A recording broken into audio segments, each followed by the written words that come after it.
Olá, paz do Senhor. Já fiz o devocional de hoje. Hoje, nosso devocional é com Salmos 97.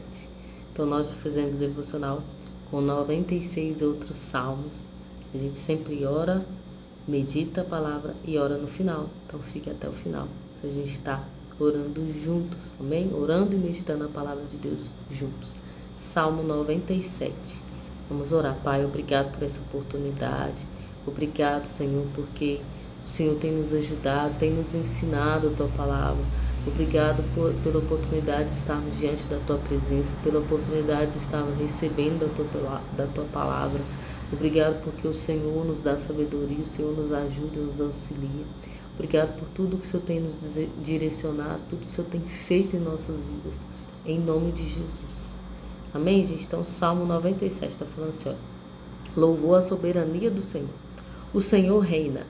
Exulte a terra toda e alegre-se até as pequenas ilhas mais distantes.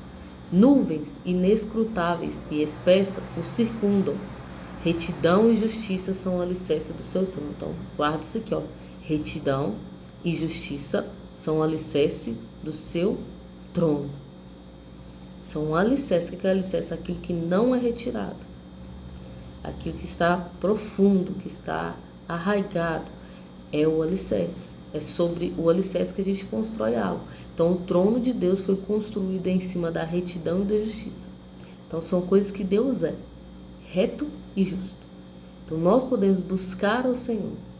Se estamos andando em retidão, se estamos sendo justos, nós podemos buscar ao Senhor, que Ele também vai mostrar para nós a sua retidão e a sua justiça. Diante dele alastra-se o fogo, devorando ao redor seus adversários. Os relâmpagos clareiam o mundo, a terra viu-o e estremeceu. A terra estremeceu por ver o Senhor, tão poderoso que é o Senhor, e como ele reina sobre a terra, acima da terra. Como cera derretem-se os montes diante do Eterno, perante o Senhor de toda a terra. Os céus proclamam a sua justiça, e os povos veem a sua glória. Então, os céus declaram a justiça de Deus. Todos os dias nós temos a oportunidade de ver os céus que está sobre todas as pessoas. E lá no Salmo 19 a gente viu que os céus declaram a glória de Deus e o firmamento, as obras de suas mãos. Então, quando a gente olha para o céu, que a gente vê o sol, a gente vê a lua, a gente vê as estrelas, ou às vezes está nublado, a gente vê que são coisas que o Senhor criou lá no princípio. Lá no Gênesis que foi criado. E está firme até hoje, como é a justiça de Deus firme e como é também a retidão do Senhor. Então são coisas que declaram a glória de Deus. Se a gente parar para pensar, para analisar, para observar o céu, o sol, a lua, as nuvens, as estrelas, a gente vai ver a glória de Deus em tudo isso que Ele criou. E como que isso está firme. Como que no fim dos tempos, que tem pessoas que adoram, né, os astros, tem pessoas que adoram os astros. Aqui nesse salmo vai falar para a gente não adorar. Não se prostrar diante de objetos, diante de outros deuses, a não ser o Senhor. Vamos continuar, que aí eu entro no que eu ia falar sobre a adoração aos astros.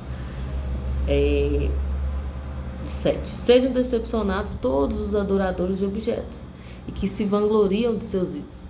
Prostrai-vos diante do Senhor, todos os poderosos. O que eu ia falar sobre adoração a seres, né, criados por Deus, que Deus abomina tudo que Ele criou, que o ser humano idolatra, Deus abomina. E as pessoas idolatram os astros, usam a lua, o sol, as nuvens, para idolatrar, para remeter, para adivinhar as coisas. Isso aí é abominação para o Senhor. E nos fins dos tempos tudo isso será abalado.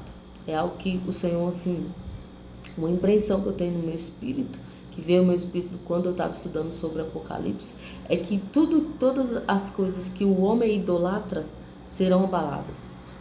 Como foi no Egito. Todas as pragas, você vê, todas as pragas do Egito que o Senhor mandou no Egito, são de deuses que eram adorados pelos egípcios.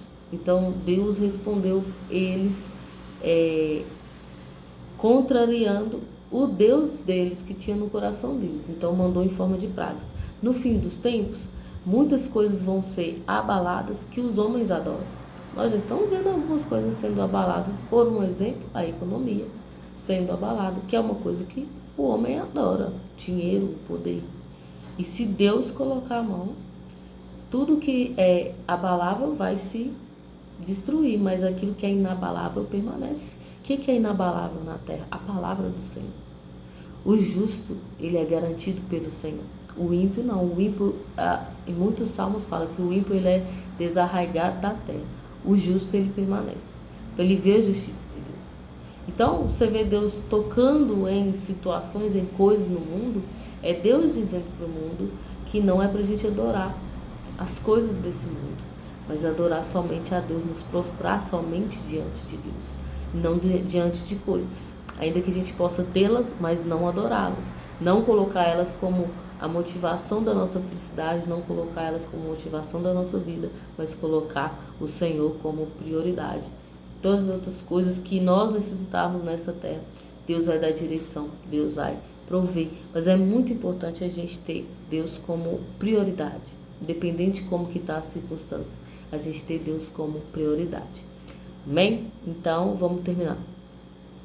Sião ouve e se rejubila, exulta-se as filhas de Judá por causa dos teus julgamentos, pois tu, ó Eterno, ó Altíssimo, sobre todo o universo de todos os deuses é o mais excelso.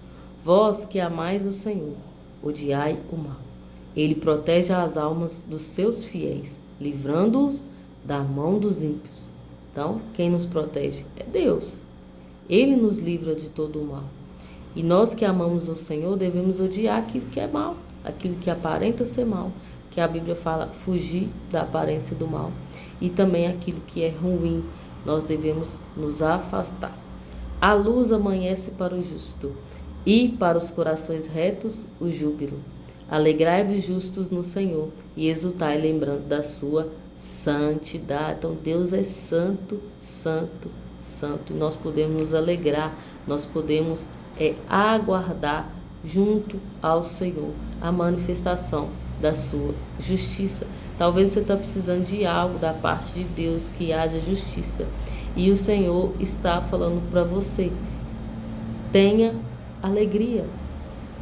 Comemore antes de chegar. Por quê? Porque está chegando. Está chegando a justiça do Senhor sobre a sua vida. Todo o ano de retidão, todo o tempo de retidão que você passou segurando firme na mão do Senhor, está chegando o tempo de júbilo. Existe um tempo de plantar. O tempo que você plantou, chorando, mas na presença de Deus e fiel a Deus, está chegando o seu tempo de júbilo. Esse é o ano de, meu esposo gosta de falar, o ano do governo, o ano da honra. A nossa igreja também está nesse propósito, o ano do governo e da honra. Chegou o tempo de você ser honrado.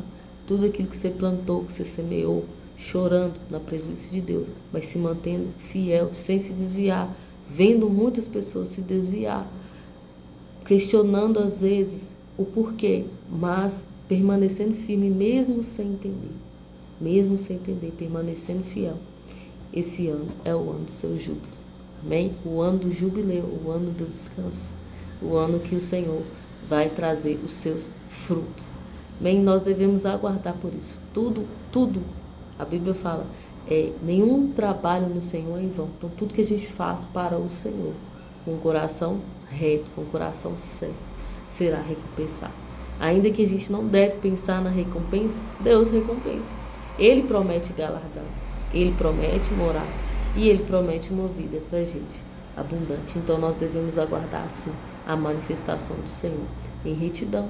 Assim como José, já parou para pensar? O que motivava José a permanecer fiel a Deus? E havia algo no espírito dele falando com ele, incentivando ele, fortalecendo ele, que ele ia chegar a ser governador, que ele ia chegar a governar. Então, existia algo que o impulsionava a ser melhor, a crescer, a não olhar as circunstâncias, mas confiar no Senhor. Houve momentos de oscilação, sim, na cadeia ele pediu ajuda, né, pro copeiro. Ele pediu ajuda, lembra de mim quando você chegar no palácio. Porém, o copeiro esqueceu, mas esqueceu por um período. Quando foi preciso, quando chegou o tempo dele, ele se lembrou e Deus fez aquela transformação de presidiário a governador. Então Deus mudou a situação dele de um dia para a noite. E talvez seja esse dia que está marcado do Senhor para a sua vida. Mudar a situação sua do dia para a noite. É uma situação de cativo para livre. Deus pode fazer isso e Ele quer fazer. E você vai colher tudo que você plantou na presença de Deus. Amém? Então vamos orar. Pai, obrigado por esse discernimento, obrigado por essa revelação. Eu não sei, Deus, quem precisa receber essa palavra, mas o Senhor sabe. Que esse vídeo chegue a pessoas que precisam ouvir essa palavra, que seja direcionada a essas pessoas. Pai, que nós possamos saber desfrutar de tudo que o Senhor tem colocado nas nossas mãos, dos lugares que o Senhor tem nos levado, que nós possamos permanecer humildes, retos, como o Senhor é, reto e justo, em todos os lugares que o Senhor nos colocar. Muito obrigado por nos ouvir, muito obrigado por se atentar àquilo que nós estamos falando, ouvindo, buscando, orando. Muito obrigado, Deus, porque o Senhor é o Deus que vê e o Senhor é o Deus que ouve. Amém? Que a justiça de Deus venha sobre as nossas vidas e que nós possamos ser encontrados retos diante do Senhor. Amém? Que Deus te abençoe.